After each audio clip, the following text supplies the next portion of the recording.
Muy buenas noches, don Oscar Arias, expresidente de Costa Rica y presidente de la Fundación Arias para la Paz y el Progreso Humano, señor embajador Hassan Rahman, quien es asesor de la Fundación Global Democracia y Desarrollo, señor doctor Francisco Rojas, secretario general de la Facultad Latinoamericana de Ciencias Sociales Flaxo, distinguidos miembros del cuerpo diplomático, distinguidos representantes del sector académico, cultural y político, señores representantes de distintas organizaciones de la sociedad civil, así como delegados de las comunidades judía, palestina y del mundo árabe presentes aquí esta noche. Desde República Dominicana les envío un caluroso y fraternal saludo.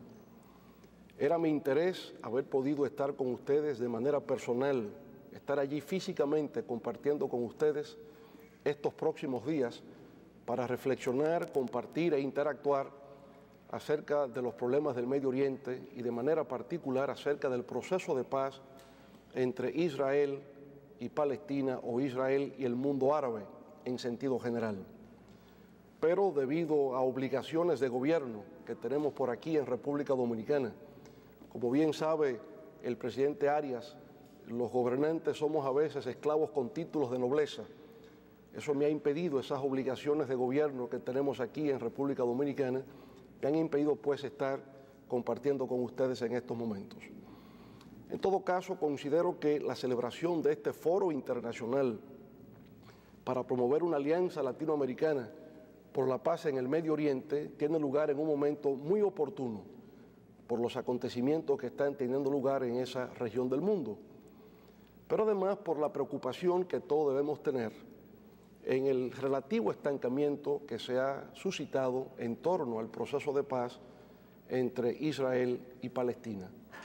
Todos estábamos muy entusiasmados cuando se pasó de un diálogo indirecto que contaba con la presencia del ex senador George Mitchell entre Israel y Palestina a un diálogo directo en que las partes se involucraban directamente para la búsqueda de una solución pacífica a la controversia que durante más de 6 décadas ha prevalecido en esa región del mundo y específicamente entre estos dos pueblos. Pero resulta que el tema de los asentamientos judíos sobre territorios ocupados de Palestina de alguna forma han congelado ese diálogo, ese proceso de paz entre Israel y Palestina. Y por supuesto, cuando entre estos dos pueblos se produce una especie de congelamiento del proceso de paz, todos tememos de que entonces volvamos a una situación conflictiva, a una situación de guerra como ha ocurrido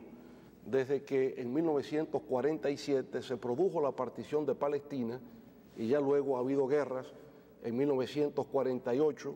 en 1956, cuando se produjo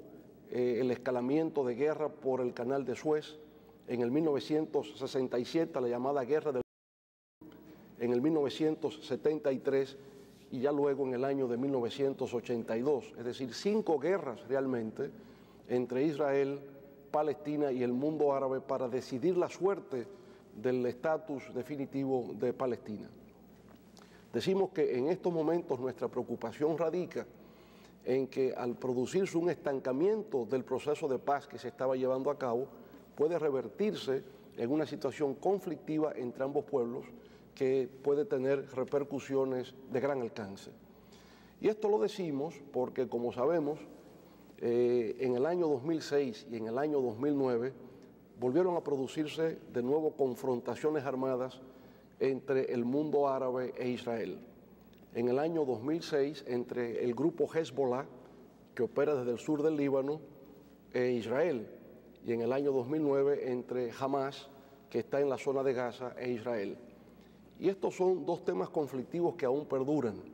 Sabemos que Hezbollah recibe ayuda de Irán y de parte de Siria, y que incluso en estos momentos cuenta con más de 50.000 misiles que pueden ser disparados a Israel. Israel sabe que una confrontación eventual hipotética con el grupo Hezbollah puede llevarle a una confrontación con el Estado de Irán, y por consiguiente esto tendría unas connotaciones aún mayores.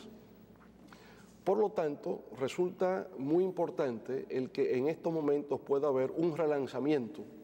del diálogo entre Israel y Palestina para que se pueda avanzar en lo que son los temas básicos de esos dos pueblos. En primer lugar, el que pueda haber un reconocimiento diplomático formal de Palestina, que por consiguiente pueda haber dos estados en esa región, el Estado de Israel, que ya existe formalmente, y el Estado de Palestina, reconocido por Israel, reconocido por la comunidad internacional como un Estado independiente y soberano. Por supuesto, se requiere también proveer seguridad a Israel, de que su territorio no será atacado, de que su población no será vulnerable a ataques provenientes del mundo árabe. Tendrá que decidirse la suerte de los refugiados palestinos. Tiene que establecerse la situación territorial de Palestina a como se encontraba antes de la guerra de 1967. Y naturalmente es imprescindible el que se llegue a algún acuerdo sobre el estatus de Jerusalén como capital compartida de Israel y Palestina. Pero nuestra preocupación, la preocupación de todos ustedes, porque pueda haber un relanzamiento del diálogo entre Israel y Palestina, Israel y el mundo árabe que conduzca a una paz duradera y sostenible, se enmarca ahora dentro del contexto de lo que está aconteciendo en el mundo árabe. Desde fines del año pasado, todos fuimos testigos de lo acontecido en Túnez, acontecimientos que llevaron al derrocamiento del gobierno de Ben Ali sobre la base de una población que reclama democracia, libertad, dignidad, respeto y justicia social.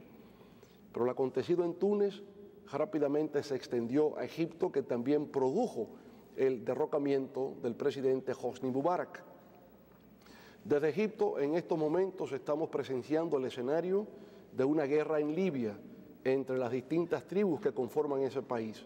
La resistencia del gobierno de Gaddafi a la rebelión que se ha suscitado en ese territorio,